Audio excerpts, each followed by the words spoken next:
dan sama sekali tidak nyaman. Kemudian dia mencoba kursi milik ibu beruang. Ukurannya sedang dan juga keras. Tidak, ini juga bukan untukku. Dia melihat kursi bayi beruang yang pas untuknya. Begitu dia duduk di kursi itu, kursinya langsung patah dan Goldilocks tergeletak di lantai. Oh, itu sakit. Kakiku hampir patah. Kursi macam apa ini? Dia sangat lelah. Dia butuh tempat untuk istirahat. Kemudian dia melihat 3 tempat tidur di ruangan sebelah.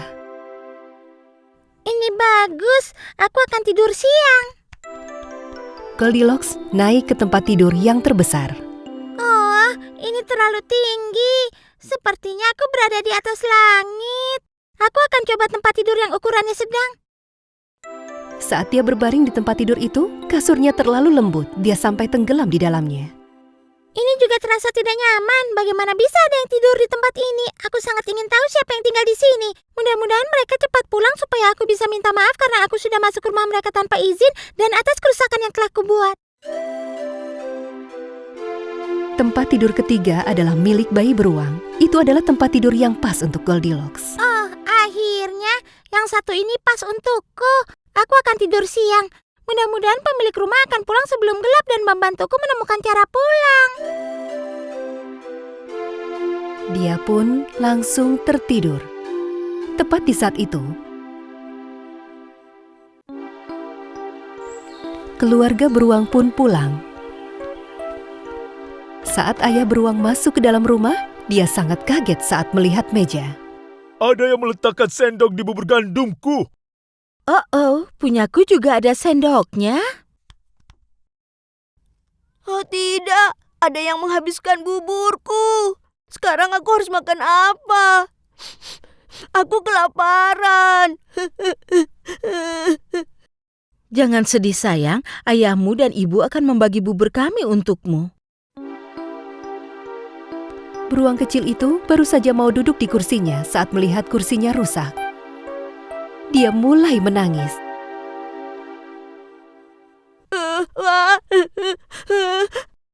Ada yang merusak kursiku.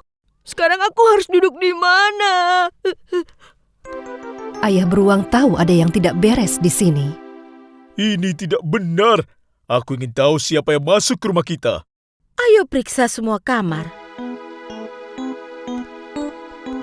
Mereka memeriksa ke dalam kamar dan melihat Goldilocks tidur di tempat tidur bayi beruang.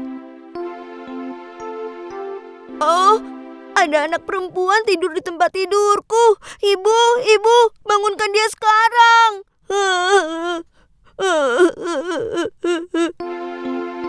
Goldilocks mendengar tangisan bayi beruang dan langsung bangun. Oh astaga, kau benar-benar cantik. Saat Goldilocks melihat ada 3 beruang di depannya, dia sangat ketakutan. Dia melompat turun dari tempat tidur dan lari keluar rumah dan pergi ke hutan. Kurasa dia pikir kita akan menyakitinya.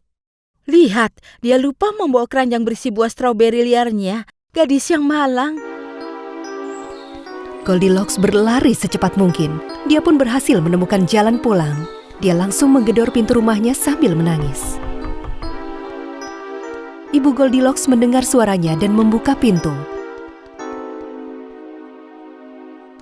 Kau dari mana saja, Goldilocks? Aku sangat mengkhawatirkanmu. Apa yang terjadi denganmu? Goldilocks memberitahu ibunya semua yang telah terjadi. Ibu, aku benar-benar minta maaf. Aku tidak akan melanggar perintahmu lagi. Ibunya mencium dan mencoba menenangkannya. Goldilocks tidak bisa berhenti menangis dan meminta maaf. Jangan khawatir, sekarang kau sudah ada di rumah dan aman.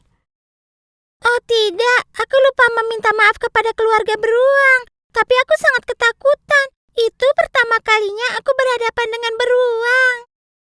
Jangan khawatir sayang, aku yakin mereka tahu kau lari karena takut. Mulai sekarang kau jangan pernah pergi jauh dari rumah.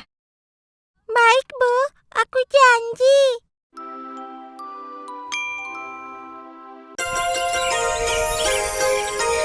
Kondo-san,